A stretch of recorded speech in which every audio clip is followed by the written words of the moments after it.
Bueno, vamos a presentar hoy, empiezo, Cari, ya. Sí, empecé, Eleonora. Ya Dale, presenté a dale. todos. Genial, bárbaro. Bueno, se trata de un paciente que ingresó a terapia intensiva del Hospital Muñiz, es un hombre de 50 años que residía en la ciudad autónoma de Buenos Aires, había viajado a la República Dominicana, a Punta Cana, había referido un contacto con un paciente en el aeropuerto de Panamá que sabía que estaba enfermo con COVID-19 positivo. Tiene como antecedentes personales rescatados que era obeso, con un índice de masa corporal mayor a 35, tenía asma bronquial tratada con budesonide, pero en forma muy irregular, la verdad que no era un buen paciente, por lo menos no seguidor. Tenía también litiasis renal y hipertensión arterial tratada con losartán. Ingresa al hospital, esto en esta época donde ingresó, el 31 de marzo, era medio un poco los pacientes que estaban leves, inclusive hasta ahora en el gobierno de la ciudad, ingresan muchos al hospital. En ese momento este paciente había ingresado con alta sospecha, además se los quería como escudar adentro de los hospitales, y había iniciado hipertermia 4 días antes de su ingreso, con fiebre, bueno, con hipertermia, con tos y con malestar general. Ingresó al hospital, no a terapia intensiva en ese momento, con un poquito hipertenso, con ligera taquicardia, 22 de frecuencia respiratoria, una saturación de oxígeno del 94% con aire ambiente, estaba lúcido, estaba subfebril. Se le hicieron los cultivos, hemocultivos y urocultivo, y se le hizo el hisopado oro y nasofaucial. Se lo empezó a tratar con ampicilina surlactán, después voy a mostrar las placas, claritromicina y oseltamivir. En general en el hospital, las neumonías que ingresan, que tienen compromiso bilateral o que tienen alguna otra una comorbilidad, se las trata como si fuera una neumonía grave en este caso, en este contexto, ¿no es cierto?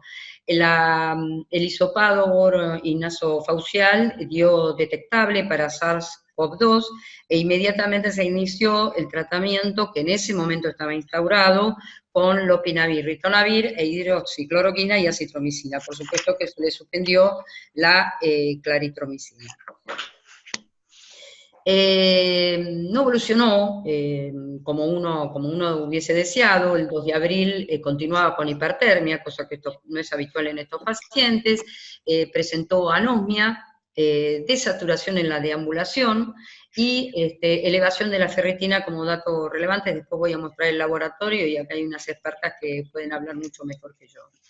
El hecho de que el paciente a la semana continuaba con desaturación, con taquipnea, se le agregó una máscara con reservorio y se le realizó una tomografía axial computada de tórax, en donde se vio una imagen con en vidrio esmerilado, que era bilateral. Recordemos que la tomografía axial computada no se la aconseja como método de screening, que su negatividad no excluye la enfermedad del COVID, que las lesiones son en general bilaterales, como en este caso, periféricas, son basales, redondeadas, en forma mucho más tardía se puede encontrar lo que se llama el halo reverso, que es una imagen redondeada con una hiperclaridad central rodeada de una lesión densa, que puede ser completa o incompleta, tiene una buena sensibilidad, pero tiene muy baja especificidad,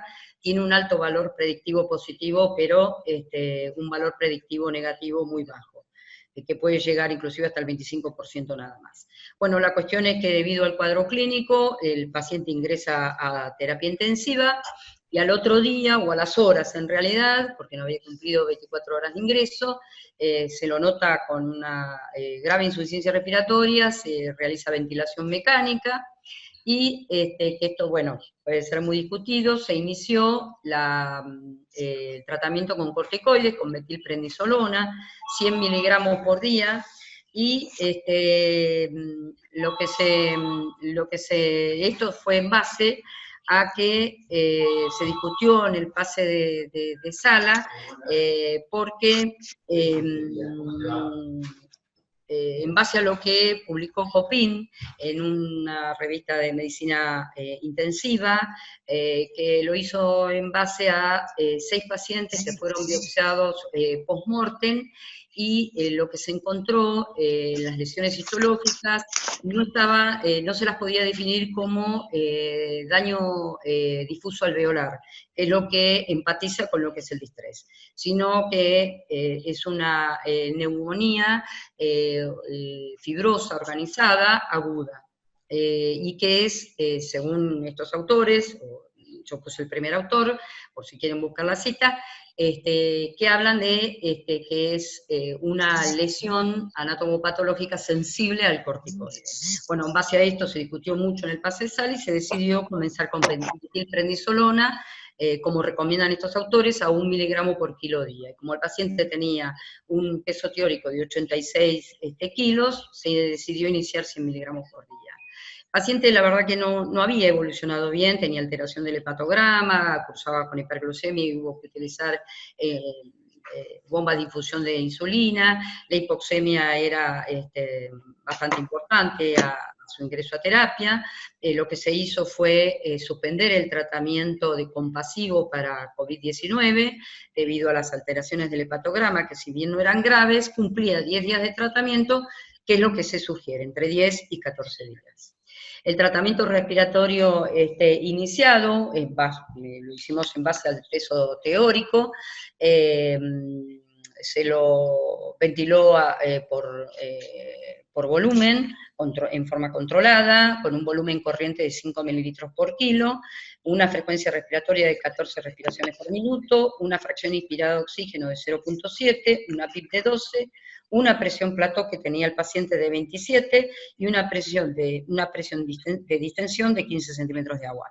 Quiero aclarar que estos parámetros son estáticos, pero fue muy dinámico. El paciente llegó a tener una fracción inspirada de oxígeno del 100%, se probó con PIP más altas. Bueno, la cuestión que llegó a tener plató más altas el paciente también, o sea que era como, fue un manejo bastante dinámico, y esto es una foto de lo que ocurrió. Bueno, la cuestión es que cursaba con PAFIs menores o iguales a 150, que no mejoró con el reclutamiento alveolar. Lo señalo porque, bueno, puede ser motivo de intercambio de opiniones.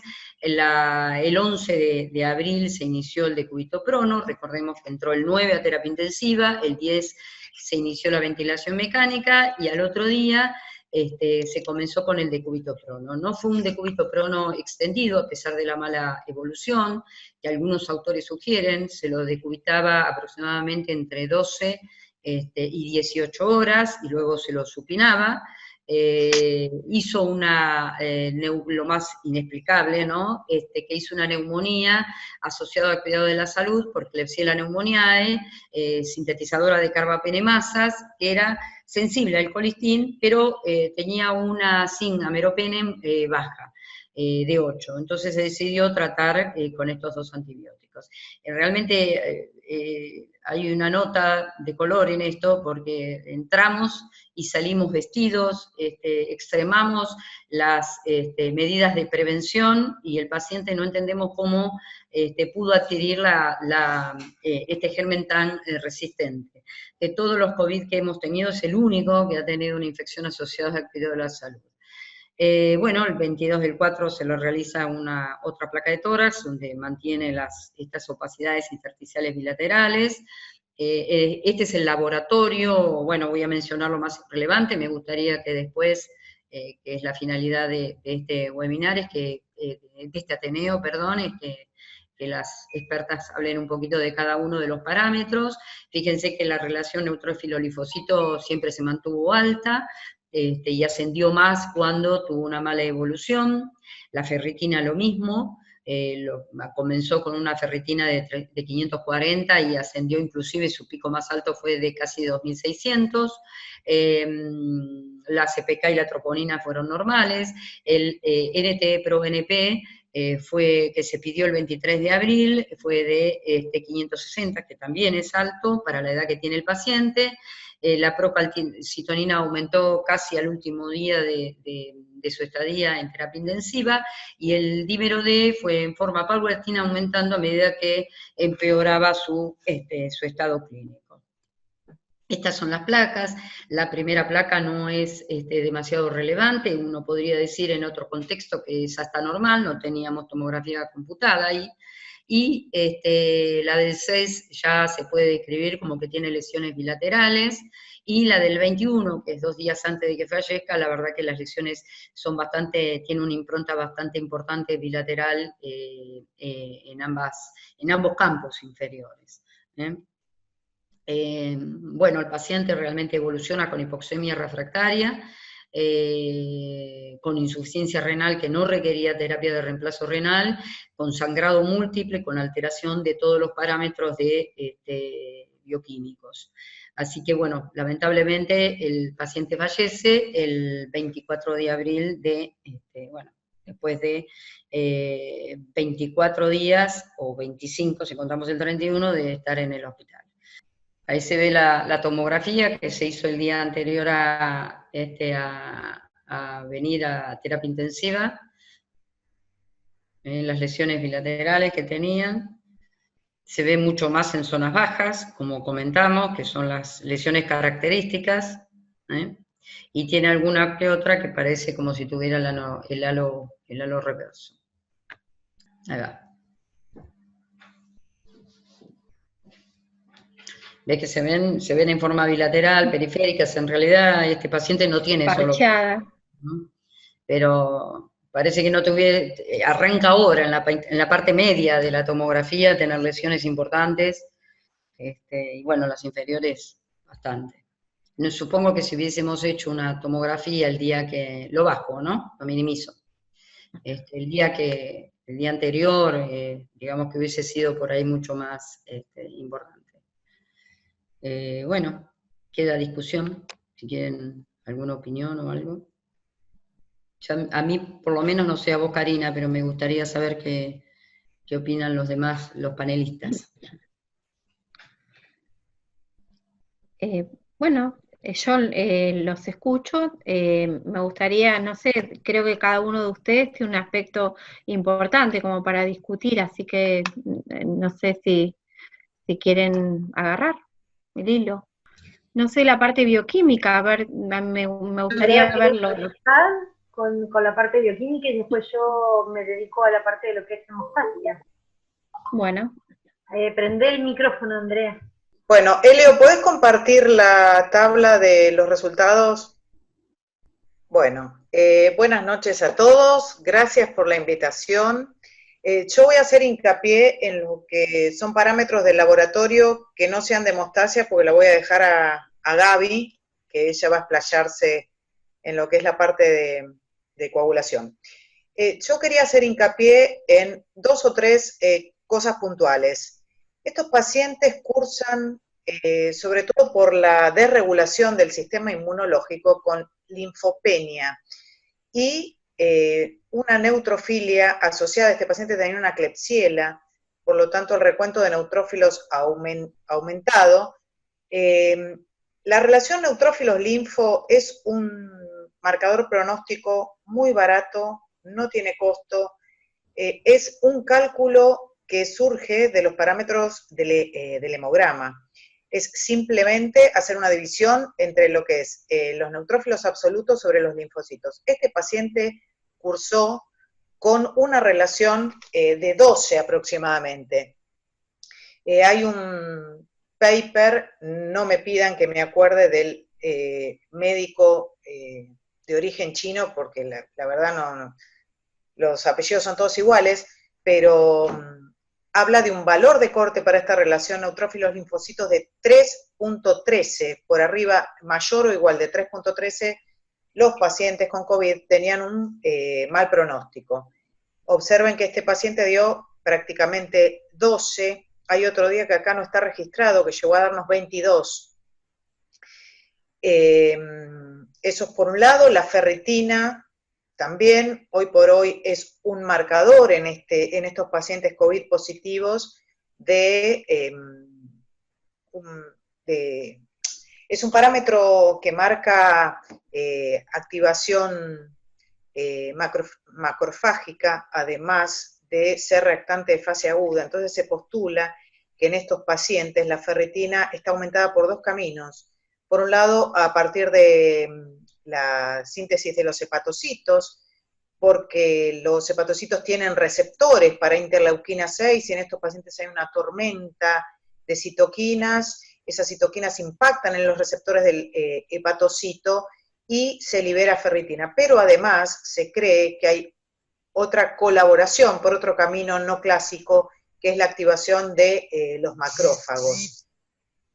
Esto hace que este paciente presente 2.600, creo que fue el pico este valor, pero siempre osciló por valores de 1.700 también el resto de los días. La CPK, como dijo Eleonora, y la troponina fueron normales. El NT-proBNP, un marcador de insuficiencia cardíaca, que en estos pacientes también suele estar aumentado, como lo reporta la bibliografía. El valor de corte para la edad de este paciente era menor de 125 y tenía 560. Bueno, claramente la procalcitonina marcó una infección bacteriana, de origen bacteriano, a raíz de la Klebsiella multiresistente que les comentó Eleonora. Y bueno, este paciente creo que no tuvo impacto renal. Elio, ¿vos te acordás si estaba? No lo recuerdo. No. Sí, al final. Bien, bien. Tuvo. No lo puse porque si no... Hubo un toque renal también, ¿no? ¿O no? Sí. Bueno, sí, ¿no? Nada, en la experiencia que tenemos hasta ahora en esta pandemia, los pacientes COVID positivos graves y moderados cursan con valores de ferritina, y me animaría a decirles que por arriba de 1.300, 1.500. Y se está postulando o se propone considerar a la ferritina como una quinta entidad que está asociado a al síndrome hiperferritinémico, junto con la activación macrofágica, junto con el STIL, con la enfermedad STIL del adulto, con el síndrome antifosfolípido catastrófico y junto al shock séptico. Se está proponiendo o se está hablando o investigando para proponer al COVID-19 como una entidad más dentro del marco del síndrome hiperferritinémico.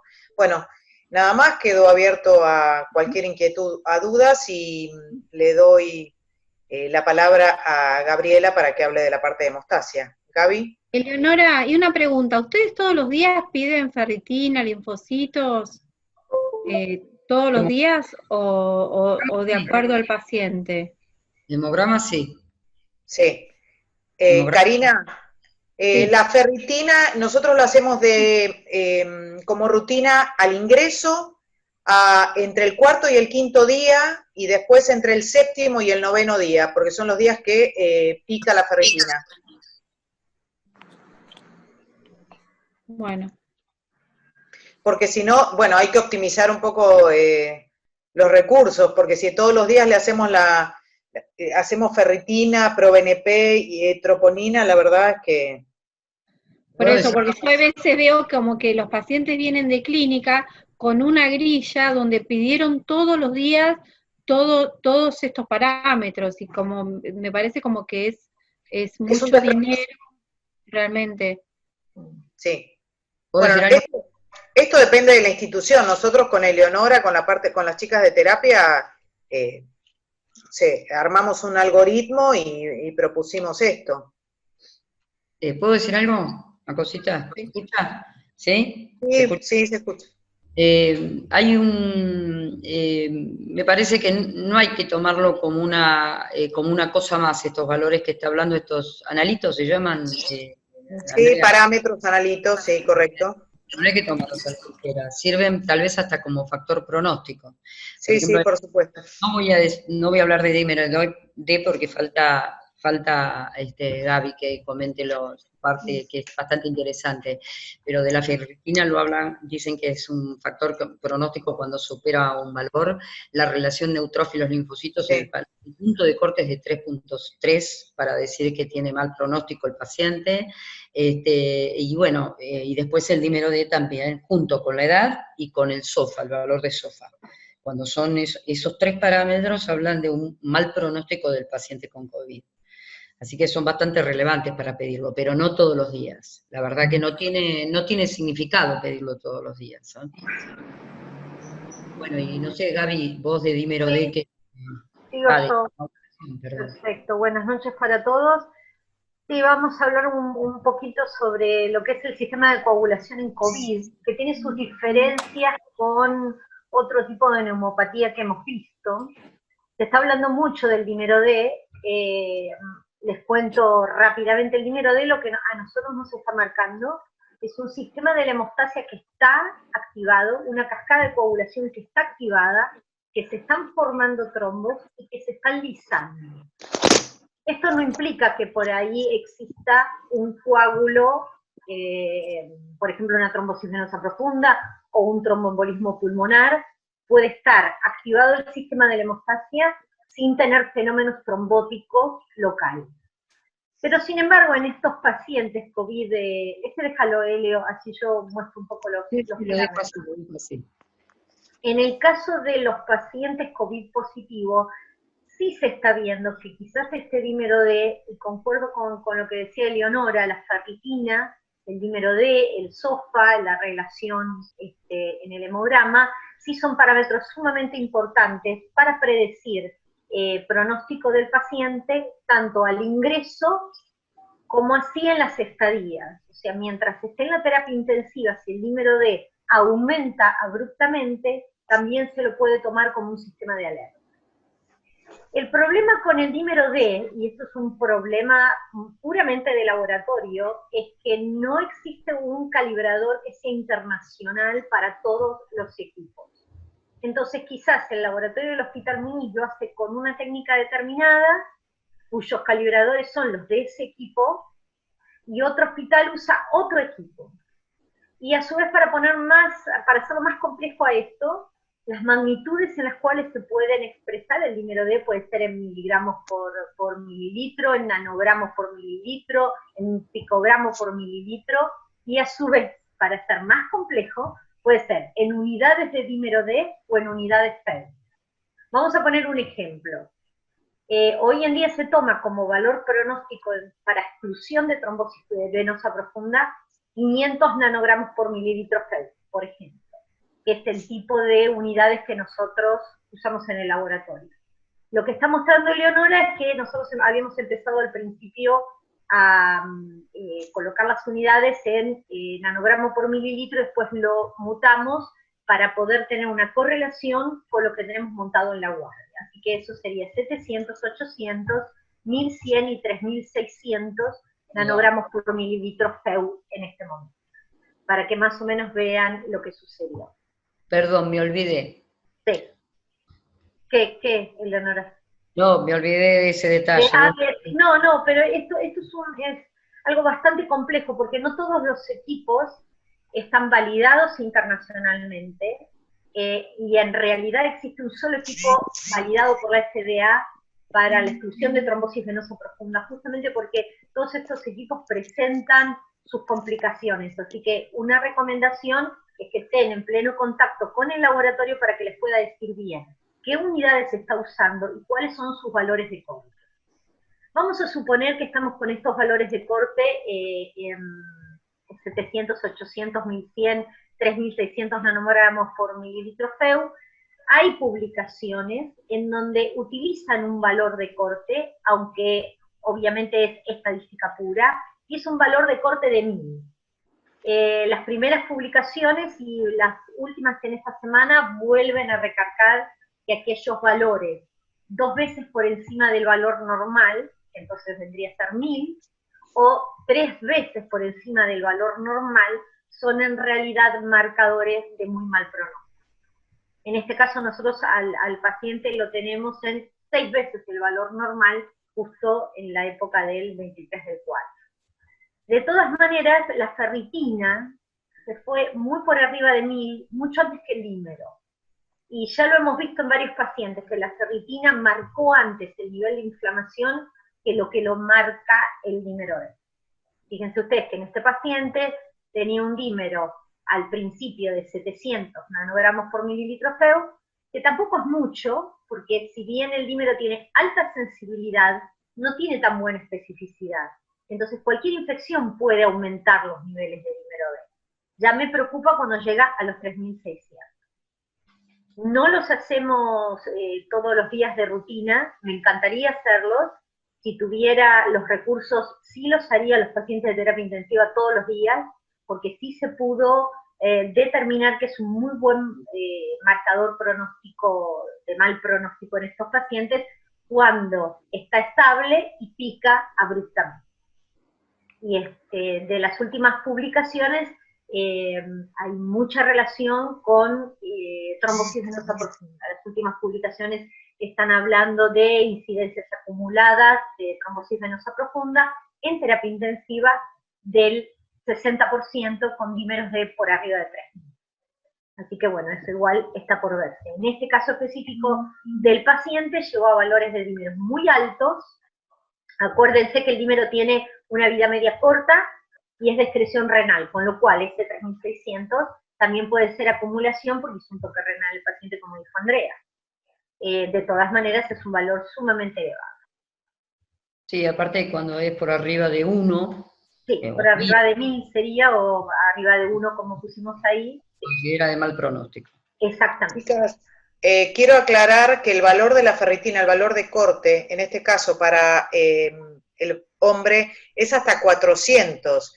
Este paciente el 14 de abril llegó al 2600, ¿sí? Y otra cosa, Helio, que vale la pena recalcar, que todos estos parámetros los tenemos disponibles por guardia.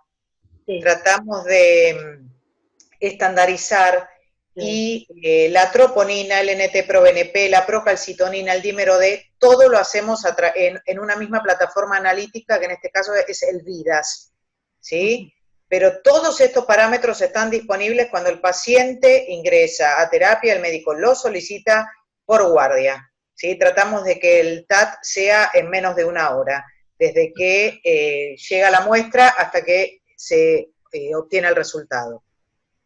Y sí, ese tipo de plataforma, para el caso específico de dímero D, es la más usada en el mundo y en realidad, y es la única validada para la exclusión de trombosis venosa profunda, el dímero D.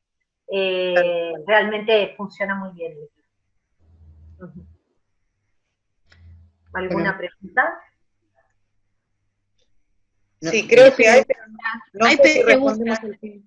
Me parece que me gustaría que terminemos de hablar todos los panelistas y después respondamos las preguntas. Perfecto, perfecto. Doctor Dubín. Bueno, a mí me gustaría hacer algunos comentarios vinculados a la evolución y los datos del paciente, como así también sobre las posiciones que se han dado sobre la evaluación de algunos de estos parámetros. Primero me gustaría decir que en este paciente obeso mórbido con hipoxemia refractaria, tal vez hubiera sido necesario no solamente intentar periodos más prolongados de prono, sino niveles más altos de PIB. Estos pacientes son aquellos en los que la medición de la presión esofágica nos puede ayudar a titular PIB. Los pacientes pueden tener alteraciones muy importantes de la compliance torácica y por lo tanto requerir altos niveles de PIB y y el gradiente evaluado con la presión esofágica nos puede ser de mucha utilidad. Obviamente en un paciente con COVID esto es extremadamente problemático, pero me parece que en presencia de hipoxemia refractaria, que aparentemente ha sido la causa de muerte, hubiera intentado un manejo ventilatorio más agresivo. También quería hacer algunos comentarios sobre el uso de los corticoides. La controversia sobre el uso de los corticoides, no solamente en COVID, sino en el distrés, es muy amplia, no la vamos a resolver ahora, pero sí quería aludir específicamente a este reporte reciente de hallazgos anatomopatológicos en un grupo muy pequeño de pacientes de neumonía organizada. Esto definitivamente es una rareza. En la inmensa mayoría de los estudios anatomopatológicos de COVID, los hallazgos son fundamentalmente los de injuria alveolar difusa, daño alveolar difuso. Sí sabemos, ya desde hace mucho tiempo, que la neumonía organizante puede ser una de las patologías que simula distrés respiratorio. Por eso, a mí me parece problemático tratar de generalizar los hallazgos de este estudio tan pequeño a la insuficiencia respiratoria por COVID. Y por otra parte, si nosotros pensáramos que la causa de la insuficiencia respiratoria es neumonía organizada, lo que deberíamos usar no son 1 miligramo kilo de metilprednisolona, sino pulsos de metilprednisolona. De modo que yo reafirmo nuestra postura de reservar el uso de corticoides para la reposición en el caso de shock refractario a altas dosis de catecolaminas o en el distrés tardío en el que estamos suponiendo una evolución fibroproliferativa. Otro de los comentarios que quería hacer era acerca de la utilidad de determinados parámetros bioquímicos, no solamente para la evaluación de pacientes, sino para la toma de conductas. En la enfermedad por COVID ha habido un afán para mi gusto, desmedido, sobredimensionado, para jerarquizar la elevación de distintas variables asociadas a la inmunotrombosis, desde las interleuquinas hasta el dímero D. Se ha enfatizado la cuestión de la tormenta de citoquinas, que por los datos que están publicados es simplemente producto de la imaginación, porque los niveles de interleuquina 6 en la serie de COVID-19 son hasta 10 veces más bajas que las demostradas en pacientes con sepsis. Incluso los niveles de dímero D no son diferentes a los que habitualmente se encuentran en sepsis, y también, si uno compara cuidadosamente las series históricamente publicadas sobre tromboembolismo pulmonar, trombosis venosa profunda en pacientes con sepsis, por el momento no parecen ser distintas a las que están refiriendo en COVID-19. De modo que, si bien hay muchas sugerencias, me parece que por el momento nadie ha demostrado que todo este tipo de trombosis es distinto del que presentan los pacientes con sepsis bacteriana.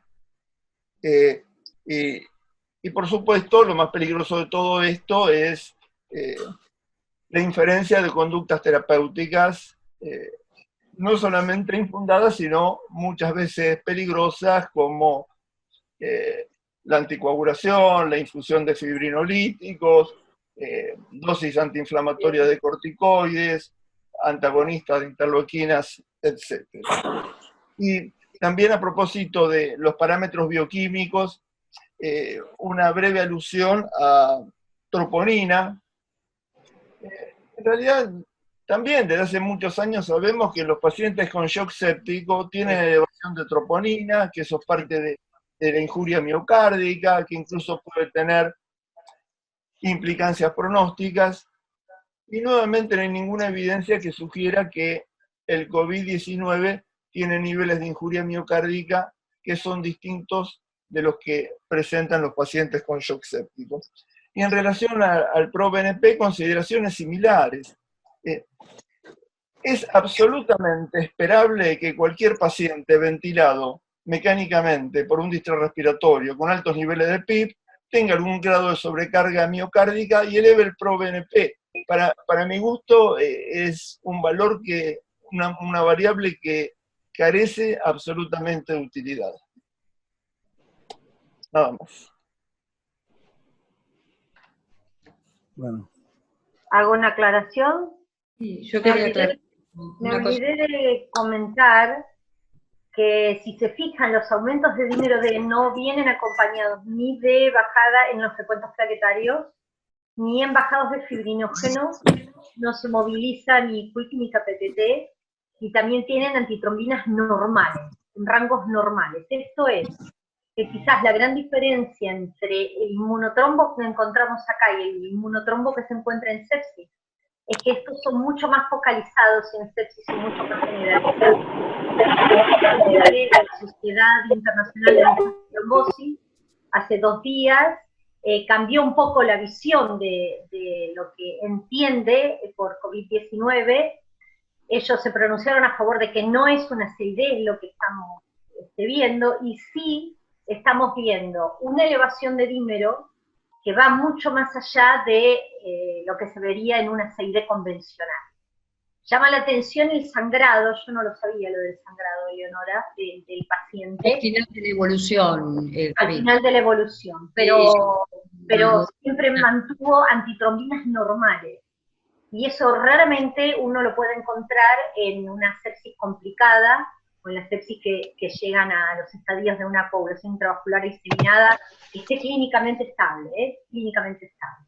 Y es verdad que muchas veces encontramos estos dímeros aumentados en las neumopatías, y hay un estudio reciente donde publica y que en comparación dice que las neumopatías convencionales hasta llegan a tener valores de dímeros D mucho más altos que las COVID-19. La gran diferencia es que los valores de dímero no bajan en aquellos pacientes que no recuperan, a diferencia por ahí de los procesos sépticos bacterianos.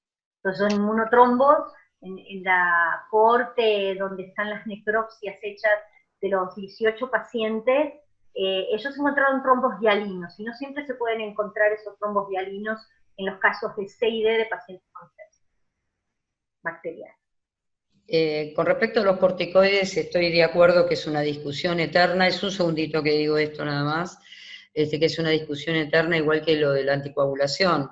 Se está discutiendo mucho y digamos, las actitudes uno las toma en definitiva delante del paciente.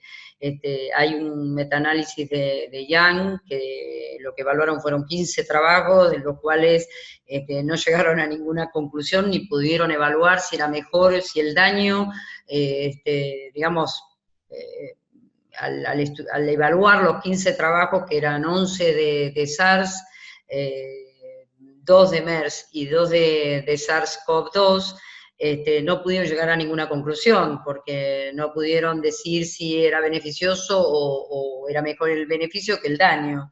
Pero bueno, encontramos ese trabajo, nos pareció adecuado ponerle 1 miligramo por kilo, es lo que recomendaban ellos, obviamente, en base a 6 pacientes nada más, y bueno, en COVID todo es así, digamos, salvo los chinos que por ahí presentan 1.300 casos, presentan, bueno, un montón de cosas. Todavía es muy nueva esta enfermedad. Y con respecto a lo que dijo usted, doctor Dubín, de lo del medir la presión esofágica y todo lo demás, la verdad que yo soy una persona, una médica grande, vamos a decir, y estoy casi en contra de que el trabajador de la salud se exponga tanto. Cuanto menos mejor. Hay una pregunta de la gente que está participando y escuchándonos, que habla de cómo fue el monitoreo hemodinámico. Bueno, fue un monitoreo hemodinámico no invasivo, obviamente, ¿no? Con monitoreo continuo, con medición de presión, con evaluación, que me olvidé de ponerlo, de una ecografía, que, bueno, utilizamos lo que recomienda inclusive la Sociedad Argentina de Terapia Intensiva, no de deshidratar al paciente, pero sí de restringir los líquidos. Contestando una pregunta que había ahí por la gente que está escuchando, nada más que eso.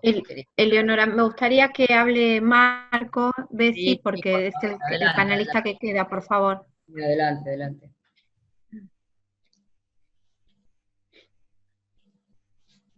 Bueno, muchas gracias. Muchas gracias por la presentación y por enriquecernos a todos conociendo casos reales. Un poco comparto algunas cosas que desde la ventilación, que es a lo que me voy a enfocar, digamos que deberíamos ajustarnos a lo que ya existe cierta evidencia fuerte y lo que nos puede dar cierto nivel de seguridad. Querría hacer algunos comentarios sobre la presentación y también algunas consultas, ya que obviamente hay datos que no tengo y muchas de las decisiones se toman en base a algunos datos que desconozco. Pero me parece que puede aportar al conocer el desarrollo de cómo se fue dando la insuficiencia respiratoria.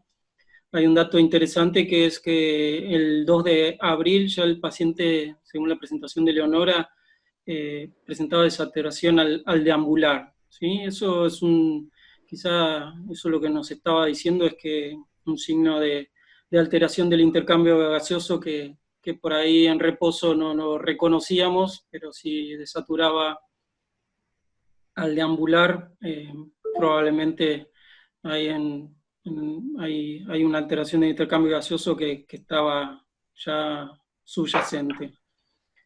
Otro punto que me gustaría destacar es que el 9 de abril, ya una semana después, el paciente ya desaturaba y tenía taquipnea con máscara reservorio, ¿sí? Esto me habla que la alteración del intercambio gaseoso ya está en un punto, digamos, importante, ¿sí?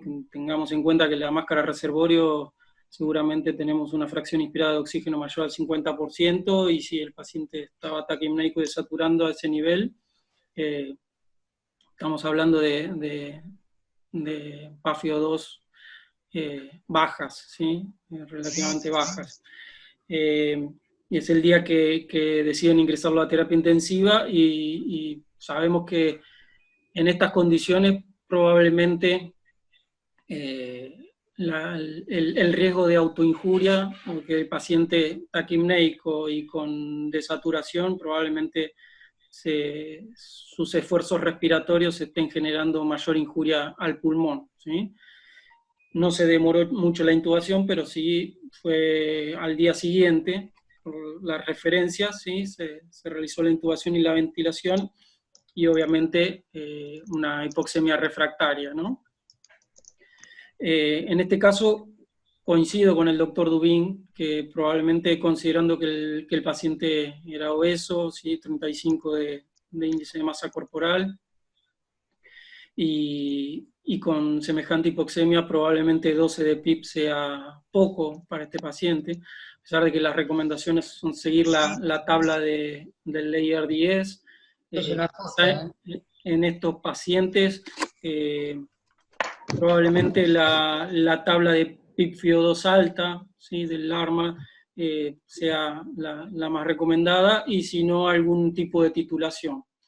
El doctor hablaba de utilizar presión transpulmonar para titular PIP a través de conocer la presión esofágica.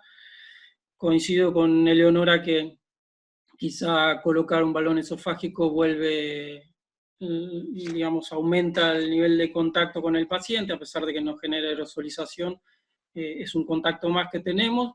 Hay publicaciones que encontraron buena correlación titulando la PIP a través de la compliance, de la mejor compliance, y buena correlación con la presión transpulmonar. Probablemente puede ser una estrategia de titular la PIP, y también coincido que quizá el tiempo de prono debería ser el máximo posible, ¿sí? Sobre todo por la obesidad y por la hipoxemia refractaria que tenía el paciente. Era un paciente rígido, sí, con 30 de compliance, con una driving pressure de 15 y ya 5 mililitros kilo, por lo tanto no teníamos mucho margen más supongo, de disminuirle el volumen corriente, pero probablemente si utilizábamos humidificación activa y se disminuye un poco más el volumen corriente para disminuir la driving pressure, si el aumento de PIP mejora un poco la compliance, también la driving pressure podría disminuir, entonces serían todas situaciones que son ajustes finos que podrían haber mejorado la situación, no lo sabemos, pero bueno, por ahí son suposiciones que puedo hacer.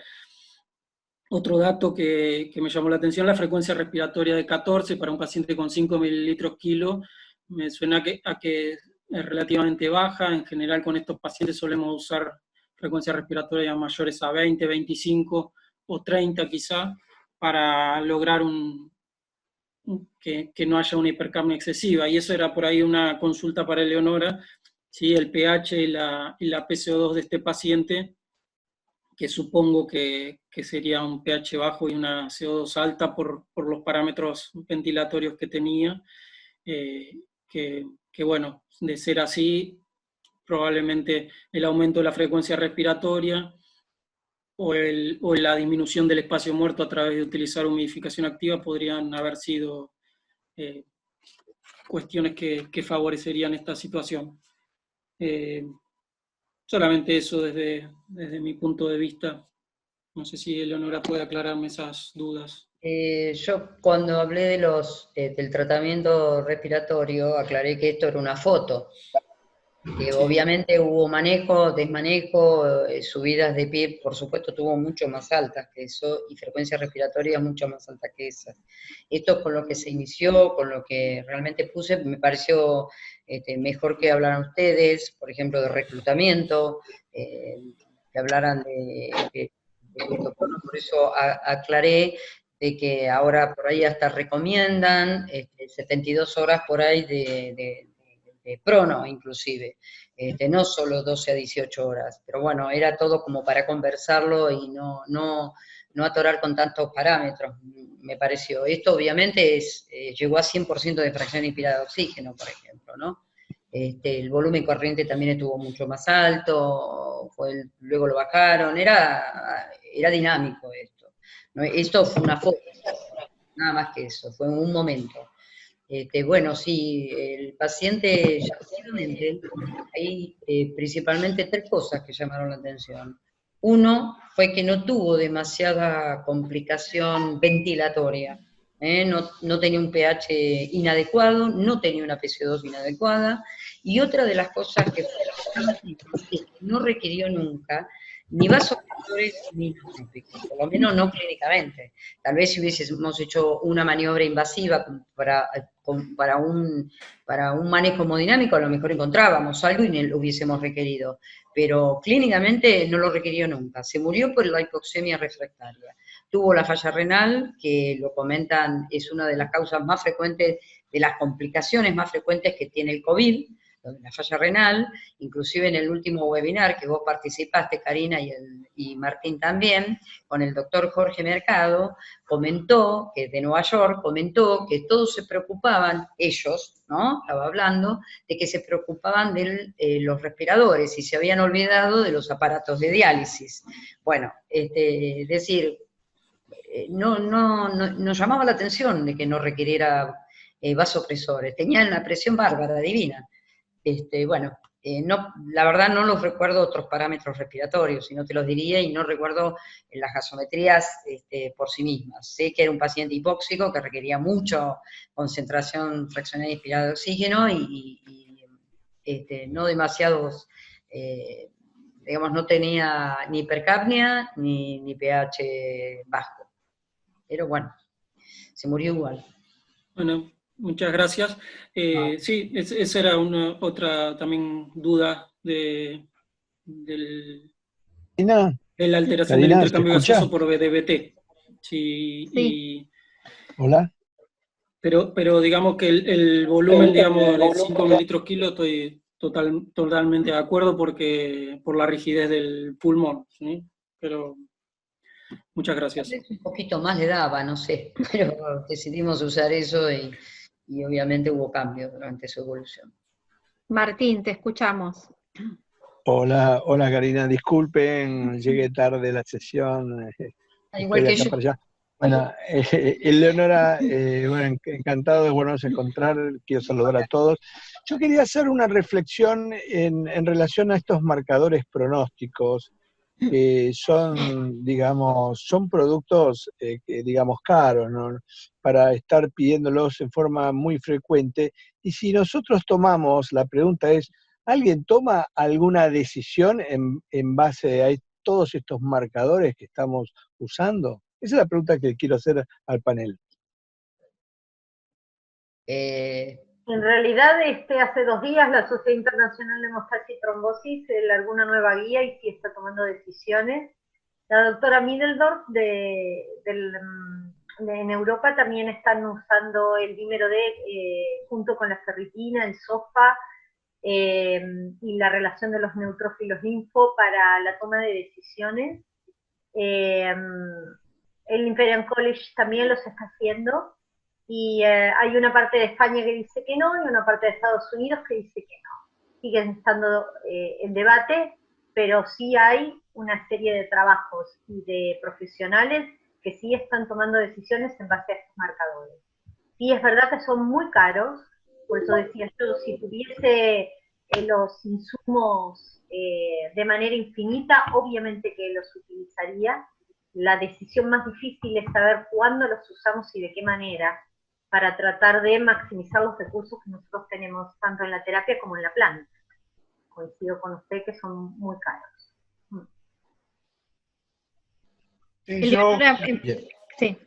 Yo coincido con vos, Martín, en que la mayor parte de las veces no vamos a tomar ninguna conducta.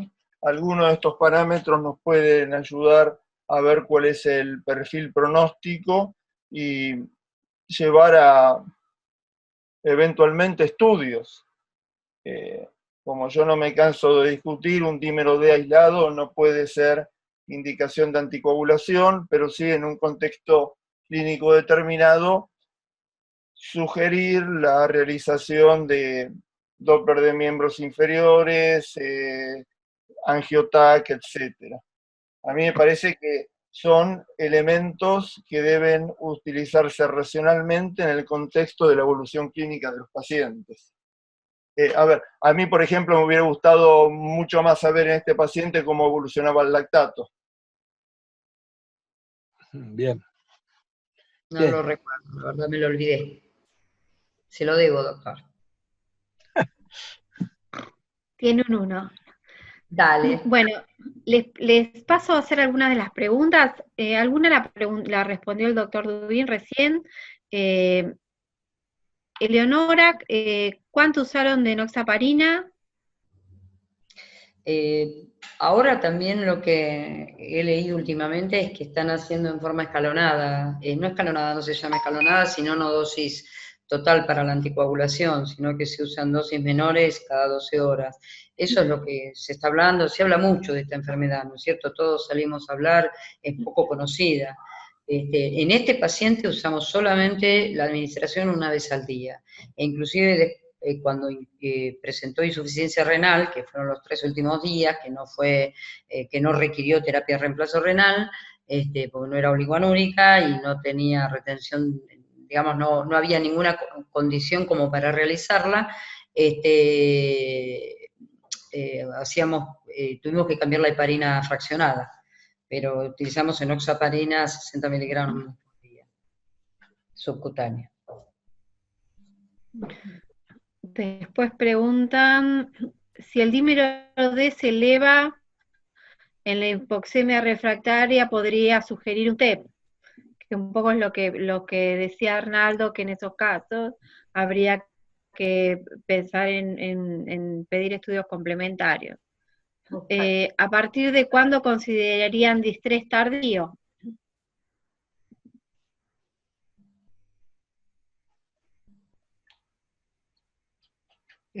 A mí me parece que en el contexto de esta enfermedad en la que la insuficiencia respiratoria y la ventilación mecánica parece tener un curso algo más prolongado que en el distrés respiratorio, yo luego de 3 semanas de ventilación mecánica y en el contexto de hallazgos tomográficos sugestivos de evolución fibroproliferativa y descartada fehacientemente la presencia de otros gatillos de la inflamación, como fundamentalmente infecciones o tromboembolismo, me plantearía un curso de corticoides en dosis antiinflamatorias como las que ha sugerido en su momento Meduri. Pero insisto, la insuficiencia respiratoria puede prolongarse en el tiempo por la aparición sucesiva de nuevos gatillos de la inflamación. Hablar de distrés tardío es simplemente referirse a una evolución temporal. El distrés respiratorio clásicamente evoluciona después de una fase aguda con un periodo de recuperación y habitualmente después de una semana o 10 días la hipoxemia tiene que corregirse y el paciente estar en condiciones de iniciar un proceso de desvinculación de la ventilación mecánica. En el distrés respiratorio, cuando después de 7 o 10 días el paciente continúa con hipoxemia severa, entonces nos planteamos si hay algún otro mecanismo que esté estimulando la inflamación, fundamentalmente infecciones. Probablemente en el contexto de COVID-19 tengamos que tener una pauta más prolongada, porque se describe que esta insuficiencia respiratoria tiene un curso más largo.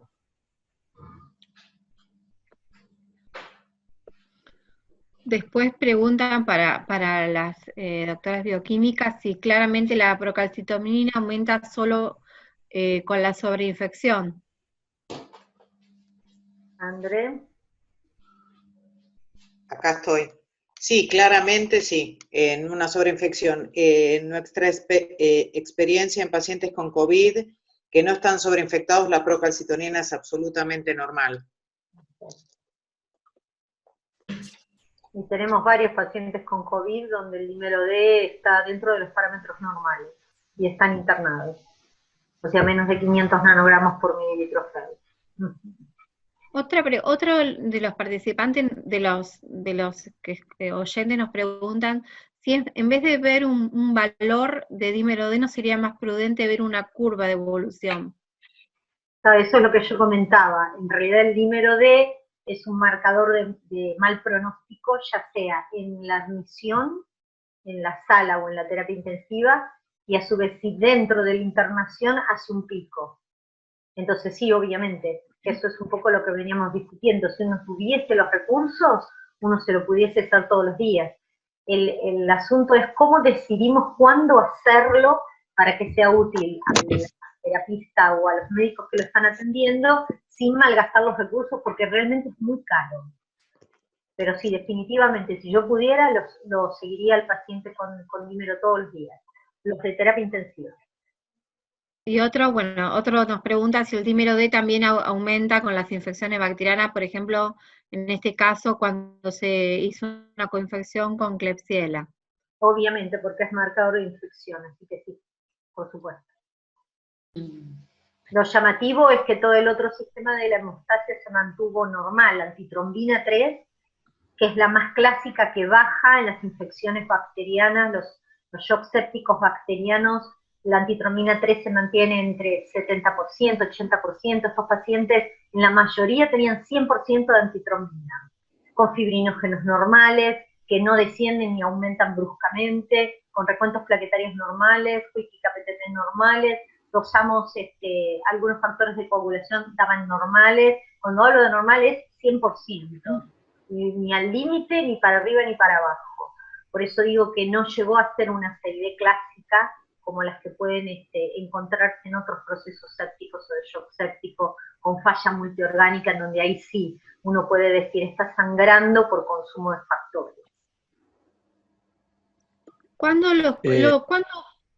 ¿Cuándo deciden ventilar al paciente, qué lo deciden más, por los gases o por la clínica?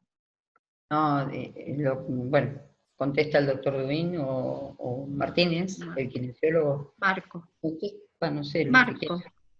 Marcos, perdón. Bueno, no sé.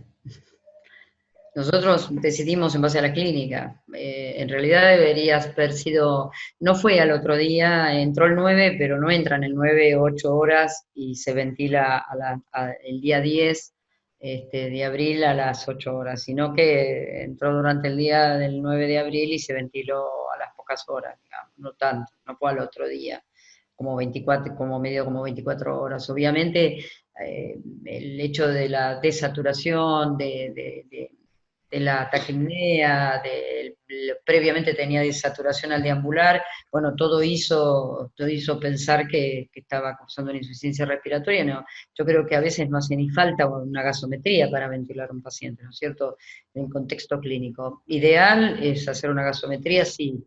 En este paciente, la verdad, no lo puse, no lo recuerdo, disculpen. Así que no lo puedo comentar, pero me parece que la decisión es por una decisión clínica, más que nada. ¿Qué le atribuyen la causa de...? Ay, perdón, sí. Perdóname, Karina. A mí me gustaría remarcar que en estos pacientes tenemos que ser bastante agresivos a la hora de intubar. La intubación de urgencia debería ser siempre evitada, dado que la prioridad es la protección del equipo de salud. No podemos esperar que el paciente esté al borde de la fatiga muscular respiratoria. También hay reportes de lo bien que estos enfermos parecen tolerar la hipoxemia, probablemente porque hay un subgrupo que tiene una muy buena compliance toracopulmonar. Entonces, creo que la decisión de intubar nunca puede ser por un solo parámetro aislado, pero sí me parece que probablemente en estos pacientes deberíamos hacerlo en forma más precoz para tratar de evitar procedimientos precipitados que van a generar riesgos para el personal de salud. Por eso yo quería hacer... no hay que hacer maniobras demasiado invasivas. Por lo mismo. Yo quería hacerles una pregunta. Eleonora, Sí. ¿se escucha? Sí. Quería hacerte una pregunta a todos. Estos pacientes, generalmente cuando uno sale de la hipoxemia con estos pacientes, tiene el éxito de poder entrar en Winnie, se encuentra con la miopatía y se prolonga mucho la ventilación. Entonces la pregunta está acá es, la traqueotomía, ¿en qué momento deciden? ¿Cuándo está bueno hacer una traqueotomía a estos pacientes? ¿Se contesto yo o los panelistas, no? ¿Mejor? ¿Sí? Todos. Yo creo que Arnaldo te lo puede preguntar, lo contesta bien. Contesto yo lo que vamos a hacer en el Hospital Muñiz. Nosotros tenemos pacientes con COVID, tenemos en este momento en la terapia intensiva 13 pacientes ventilados.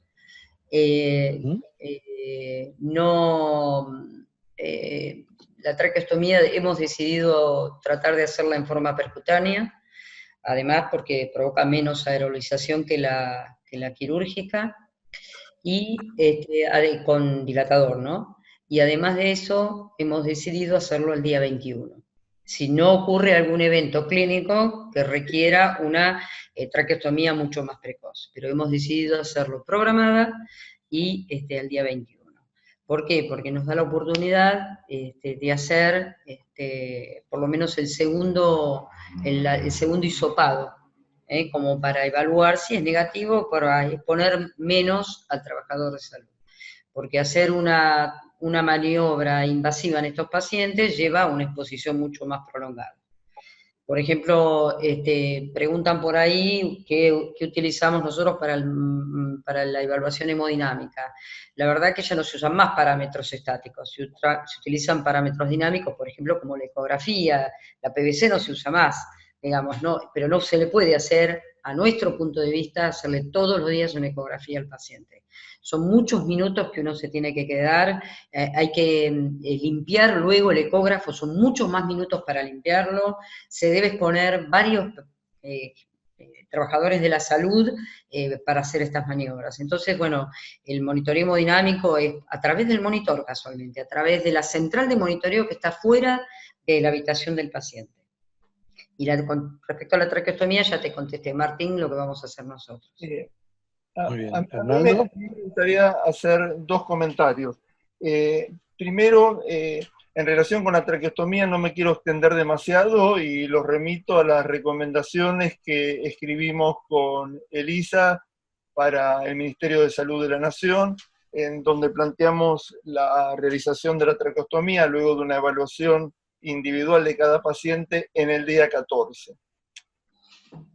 Tengo que referir también que hace 2 o 3 días se publicó un consenso internacional donde con un enfoque similar sugieren hacer la traqueostomía un poco más precozmente, a partir del día 10.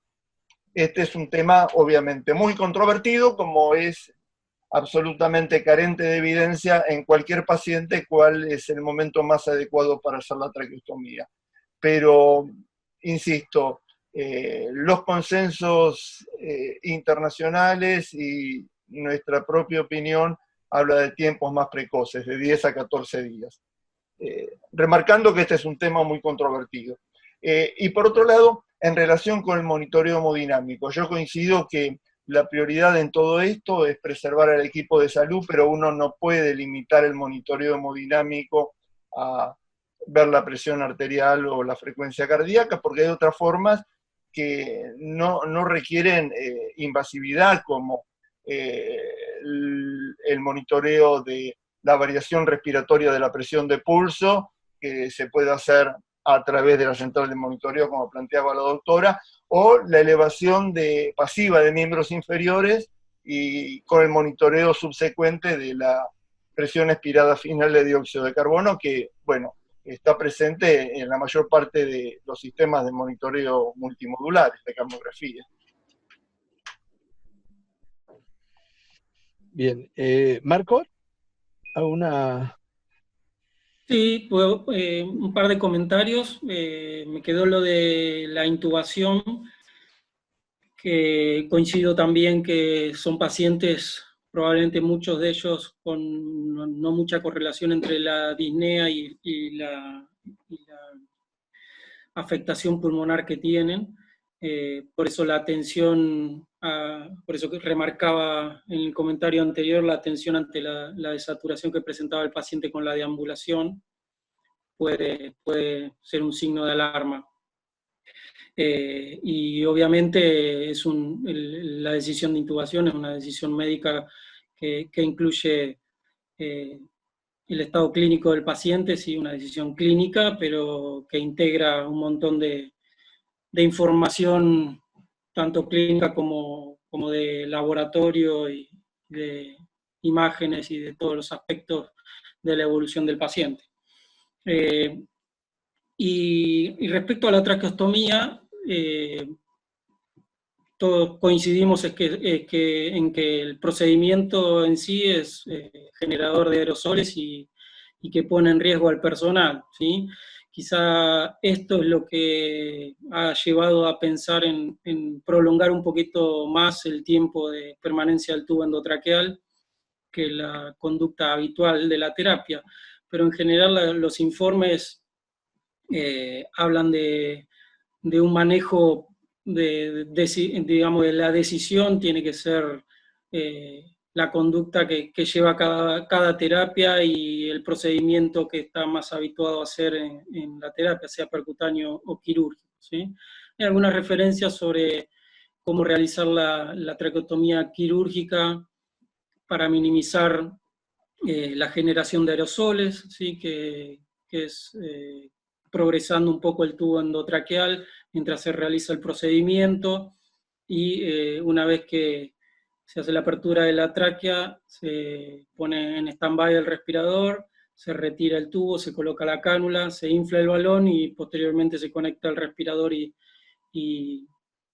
se coloca a ciclar con el balón inflado, evitando la aerosolización. Digamos que hay ciertas referencias como para minimizar durante el procedimiento la aerosolización, pero bueno, y el tiempo, nuestra conducta en la terapia también es prolongar un poco más de lo que habitualmente tenemos el tubo endotraqueal colocado. Sabemos que son pacientes que en general tienen muchos días de ventilación mecánica, así que muchos pacientes van a requerir traqueostomía, pero bueno, es algo que me parece a discutir pros y contras dentro del equipo, ya que evidencia fuerte no existe al respecto. Claro. Nada más de mi parte. Bien. Bueno, ya estamos pasados de horario, así que quería agradecerles a todos, principalmente a Leonora por presentar por el caso, y bueno, y estar en la primer presentación del caso clínico, y a todos los que nos escuchan, invitarlos, no se olviden que el sábado es el maratón de webinares de SATI, que es desde las 9 de la mañana hasta la 1 de la tarde, donde se presentan varios webinares seguidos, que son muy interesantes este sábado, son realmente muy interesantes, y los esperamos el jueves de la semana que viene, a las 19 horas, con el próximo caso clínico.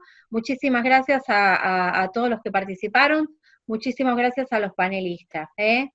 Bueno, Saludos a todos.